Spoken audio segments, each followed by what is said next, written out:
There is a rogue storm coming, but what does that all mean in the world of Revelation? Let's talk about it in this video.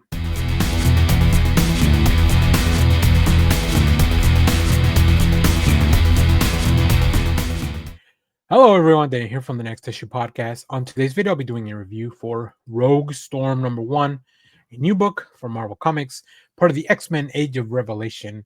This book is written by Murewa Ayodele, who's been the current writer on the Storm series prior to this, with art by Roland Bashi, colors by Niraj Menon, and letters by Travis Lanham. This book will follow Storm, Rogue, a different version of Rogue than you saw in Unbreakable X-Men, Iceman, Warpath, Gateway, Phantom X, not to be confused with Lady Phantom X, who is in the Sinister's 6th book, and Akujin, who is a character that I'm not too familiar with, but I am behind on the Storm book, so maybe that's where Akujin comes from. In this book, Kill the Goddess, Save the World. X years later, the Earth, with Earth's gods gone, only Aurora Munroe, the mutant god of storm, remains.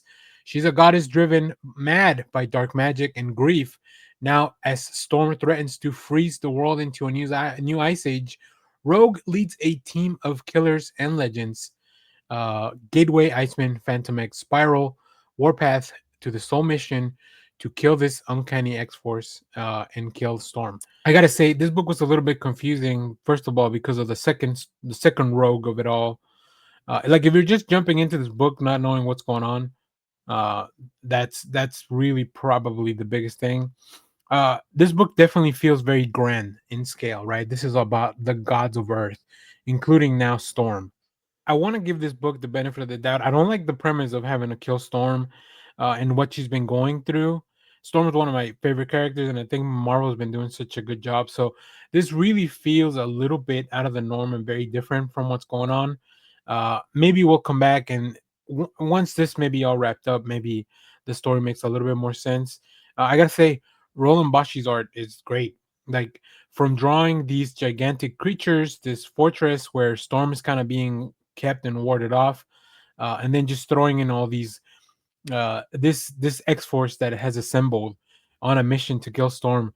It's very interesting. They have big battles, gigantic. They battle these gigantic entities. There are people that die, but of course you get to see some really cool mutants, including Iceman doing his thing in the Ice Age.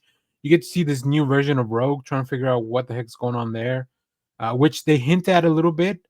And then of course, Rogue and Storm have always had, I think, a very close relationship, especially recently. They really lean into that into the book. So yeah, the book does a lot of really fun things, but overall, I think it's been getting mixed reviews, and I understand exactly why. But as we get to the last few pages, I will say it does pick up in an interesting spot that I think will be worth following up once maybe this story is all completed. Now, it's been announced already at New York Comic Con that a lot of the X Men books are going back to their normal status quo at the beginning of next year. So I'm just gonna wait. Marvel has decided that they want this break with these Age of Revelation books, and that's fine. I'll use that same break to kind of get caught up on other things. And once all these books are available either in trade form or in Marvel Limited, I'll go back and check out these stories, and then I can go ahead and talk a little bit more about them. But yeah, overall, this one didn't really hook me with the premise. It was not something that I wanted to. I like Storm too much to kind of see her go through what's going on. But like I said, the last few pages, I think there's more in the end game here, and maybe this book could have been a little longer to develop that. So, all right, before we close out the video, we do have some variant covers because it is a Storm and a Rogue book, and we're definitely gonna get variant covers for that. First, we have this cover 1 in 25 by Elizabeth Torque or Torque, maybe. Yeah, this is very cool. Giant Storm in the background. I like the design of Rogue. This red suit is pretty cool. I just don't know much about it. Ivan Talavera with a 1 in 50 ratio. Very different style from the previous one, but I do like that their costumes are consistent throughout all these variant covers. Sometimes I don't think they give artists enough reference. And then here we have the Talavera with the trade dress, so only the Virgin covers the ratio. Karenis Darbo's variant here. That looks pretty cool as well. I don't know much about this artist, but I like the designs. A little bit more abstract, so that's pretty cool.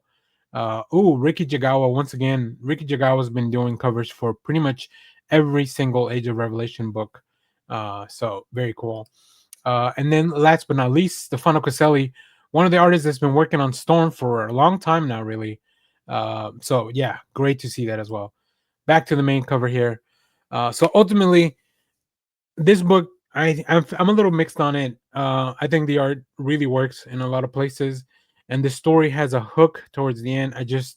The premise is not really grabbing me, but we'll see how this plays out. Like I said, we'll come back to a lot of these X-Men books once it's all said and done. But in the meanwhile, let me throw it over to you. What did you think of this book? Did you pick up any of these variant covers? And what are your feelings on the X-Men line and the whole Age of Revelation? I have a full video where I talk about my feelings on the X-Men line prior to the Age of Revelation really kicking off. So maybe you want to revisit that with all these new announcements that have come out of New York Comic Con. As always, thank you for watching and stay tuned. We have more comic reviews, trailer reactions, TV recaps, all that fun stuff here in the channel. Thanks for watching, everyone. Bye bye.